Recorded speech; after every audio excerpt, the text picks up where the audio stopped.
Hi. ఎదుటి వ్యక్తి నిన్ను వాడుకుంటున్నారా? లేకపోతే ఇష్టపడుతున్నారా? అనే విషయాన్ని మీరు అబ్జర్వ్ చేస్తే మీకు చాలా ప్రాబ్లమ్స్ నుంచి బయటకొచ్చేస్తారండి.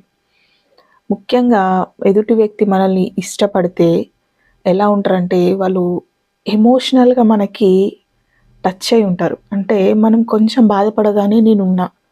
నీకు నేను చూసుకుంటా. మన బాధని కూడా వాళ్ళు బాధగా ఫీల్ అవుతారు. ప్రతి క్షణం మనతో ఎమోషనల్‌గా దగ్గరగా ఉండడానికి ప్రయత్నిస్తారు. అదే వాడుకునే వాళ్ళనుకోండి, అవసరం ఉన్నప్పుడు మాట్లాడతారు. ఏదన్నా మీరు కొంచెం ప్రాబ్లమేటిక్‌గా ఉందనుకోండి, సైలెంట్‌గా పక్కకు తప్పుకుంటారు. అది వాళ్ళు ఎలా మనతో బిహేవ్ చేస్తున్నారు అనే విషయాన్ని అర్థం చేసుకొని, వాళ్ళు మనల్ని వాడుకుంటున్నారా? లేకపోతే నిజంగా మనతో ఇష్టపడుతున్నారా? అని బాగా అబ్జర్వ్ చేసుకుంటే చాలా ప్రాబ్లమ్స్‌కి సొల్యూషన్ దొరుకుతుందండి. Hi! I am Rani Reddy, counsellor and emotional wellness coach. ఇలాంటి చాలా విషయాల మీద మీకు కౌన్సిలింగ్ కావాలంటే నన్ను సంప్రదించండి. Please subscribe.